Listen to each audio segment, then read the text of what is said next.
इस मूवी की शुरुआत जर्मनी के एक छोटे से विलेज से शुरू होती है। इस विलेज में बैनर ब्रदर्स ने एक डरावनी परंपरा बना रखी थी।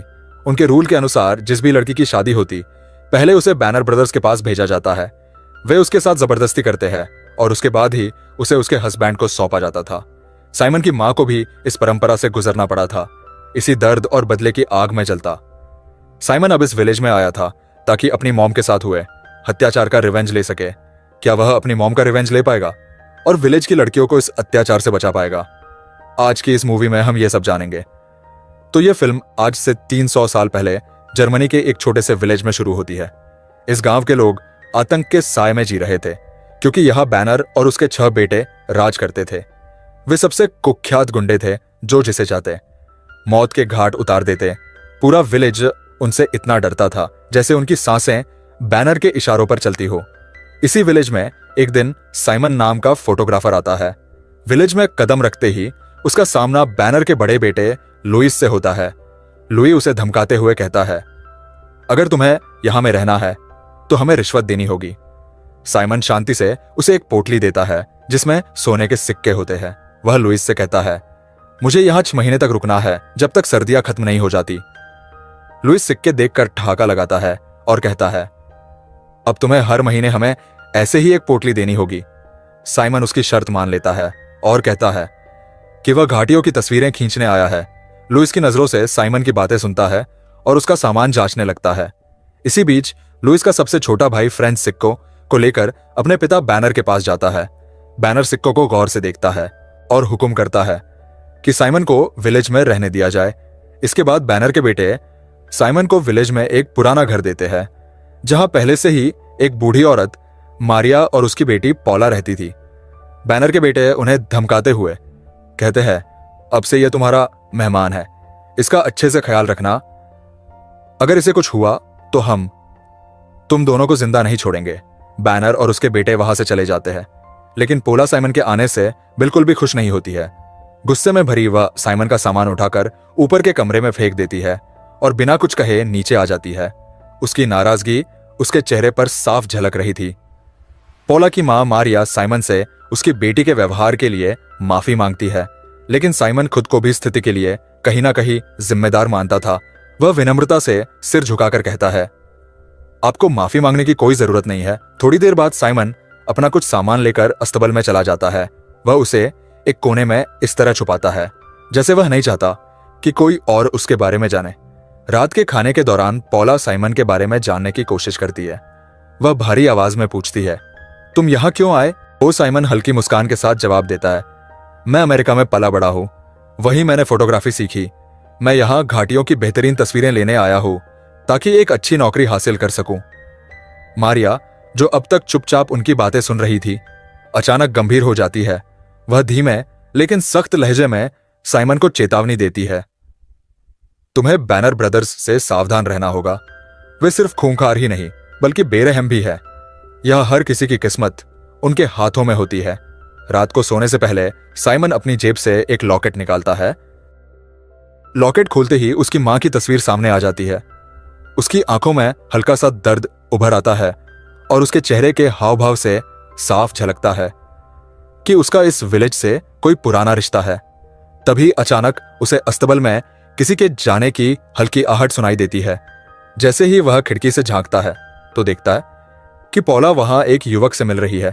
बातचीत के दौरान पता चलता है कि वे दोनों एक दूसरे से बहुत प्यार करते हैं और जल्दी ही शादी करने वाले हैं। साइमन यह सब चुपचाप देखता रहता है और फिर वापस लौट जाता है। अगली सुबह पौला फिर से साइमन से मिलने आती है। बातचीत के दौरान वह उसकी फैमिली के बारे में पूछती है। साइमन बताता है, मेरे फादर की डेथ बहुत पहले हो गई थी, अब मेरी फैमिली में सिर्फ मेरी मोम है।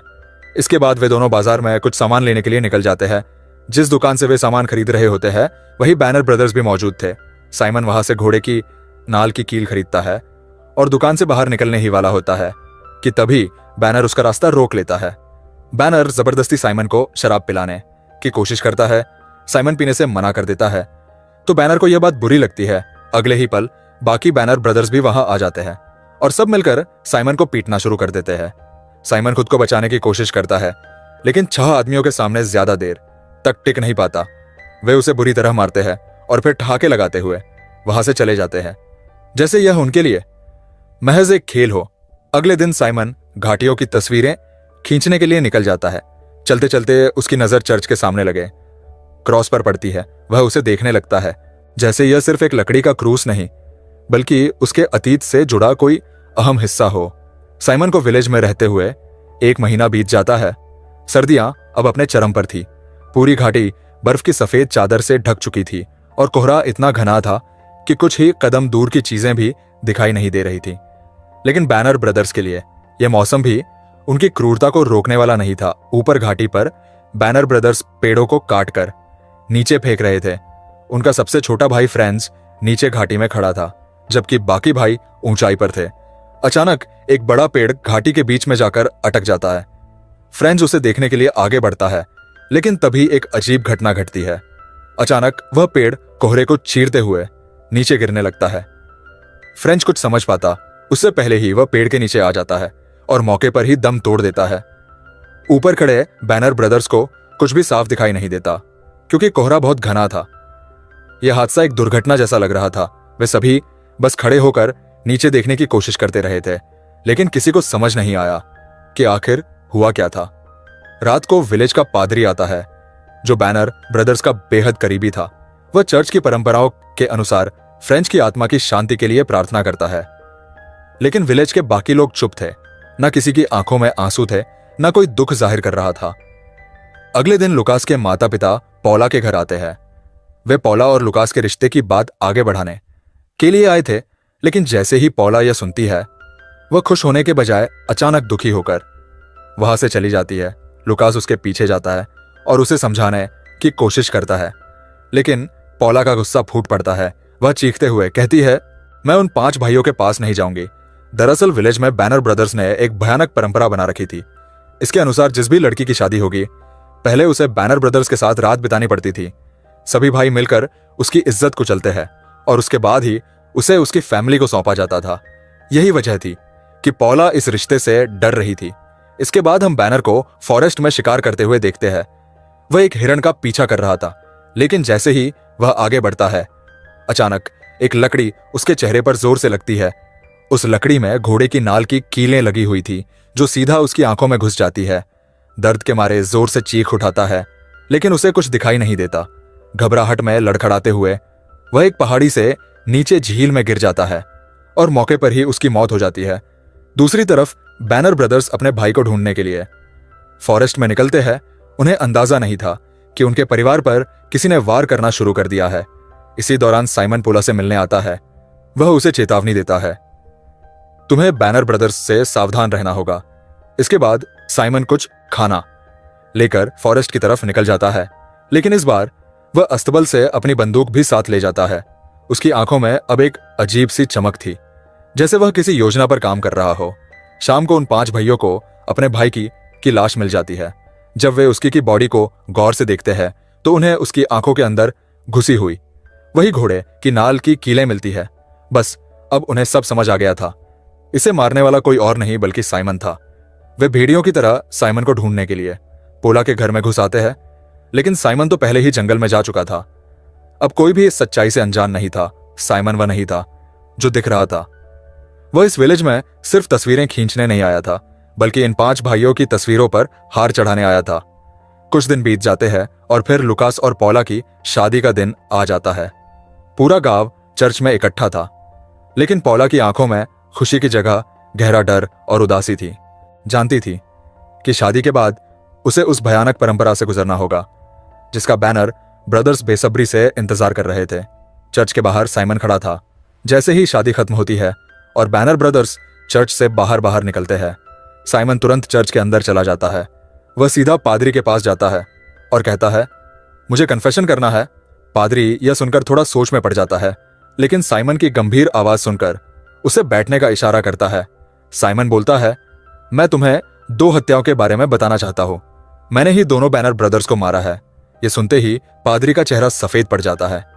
साइमन उसकी घबराहट को अनदेखा करते हुए अपना लॉकेट निकालकर उसके सामने रख देता है। पादरी कांपते हाथों से उसे उठाता है लेकिन जैसे ही वह लॉकेट खोलता है और उसमें साइमन की मां की तस्वीर देखता है अतीत की यादें उसकी आंखों के सामने घूमने लगती है। सालों पहले इसी चर्च में पादरी और बैनर ब्रदर्स ने मिलकर एक घिनौना अपराध किया था। साइमन की मां की शादी के बाद उसके पिता ने उसे बैनर ब्रदर्स के पास भेजने से इनकार कर दिया था। ये उनके रूल्स के खिलाफ था। उन्होंने साइमन के पिता को पकड़ लिया और सबके सामने सूली पर लटका दिया। और उसी रात पादरी ने खुद बैनर ब्रदर्स के साथ मिलकर साइमन की मोम के साथ गलत किया। लेकिन जब बैनर ब्रदर्स साइमन की मां को मारने जा रहे थे, वह घोड़े पर सवार होकर वहां से भाग निकली थी। पादरी ने भी इस पाप में उनका साथ दिया था। अब वह हाँफते हुए लॉकेट को गिरा देता है और साइमन को देखने लगता है।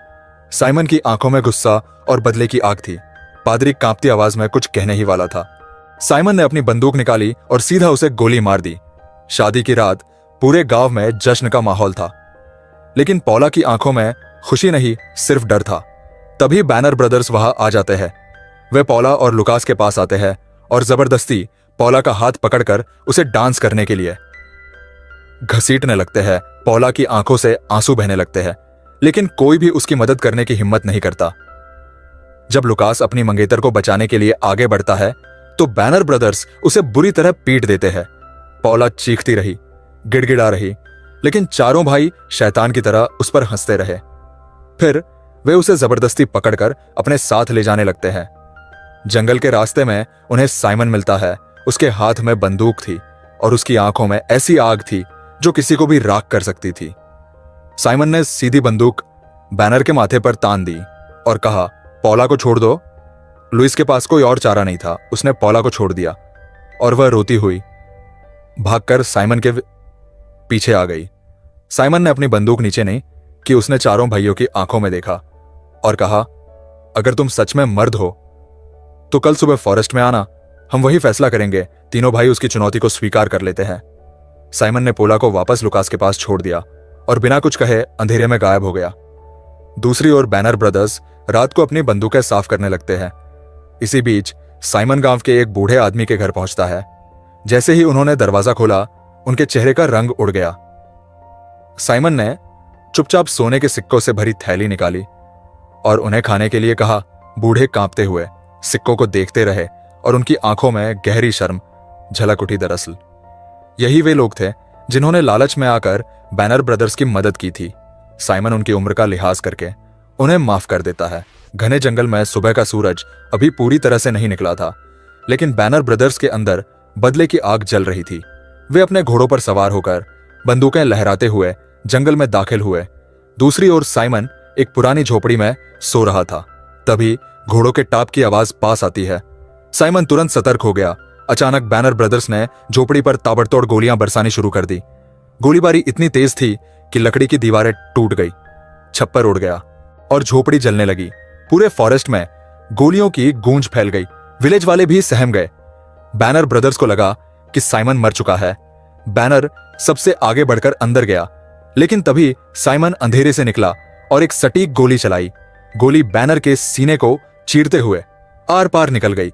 यह देखकर बाकी तीनों भाई सहम गए और पेड़ों के पीछे छिपने लगे। अभी वे संभल भी नहीं पाए थे कि साइमन ने झाड़ियों से गोली चलाई। गोली सीधे भागते हुए रूडोल्फ के पैर में लगी। वह दर्द से चिल्लाता हुआ नीचे गिर पड़ा। अब बस एंडी और लुइस बच गए थे।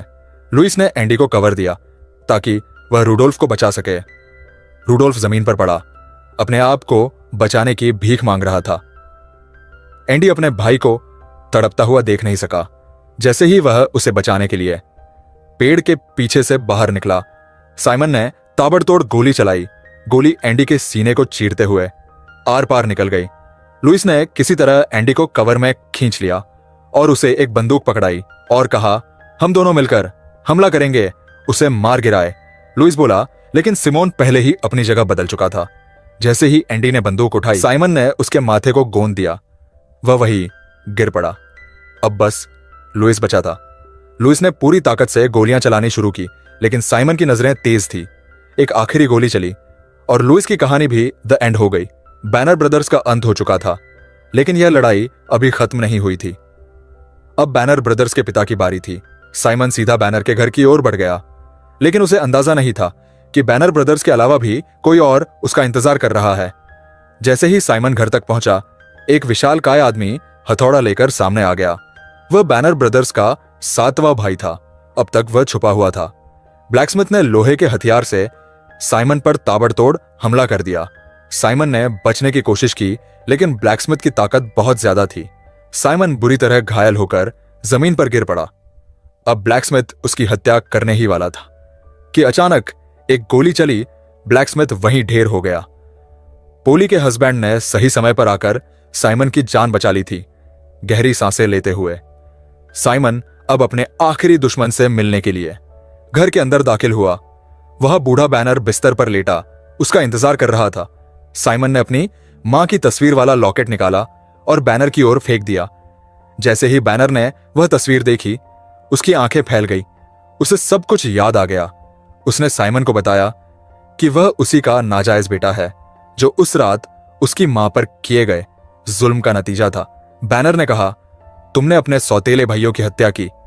यह सुनकर साइमन भावुक हो गया, लेकिन फिर उसे अपनी मां के साथ हुए अन्याय की याद आई।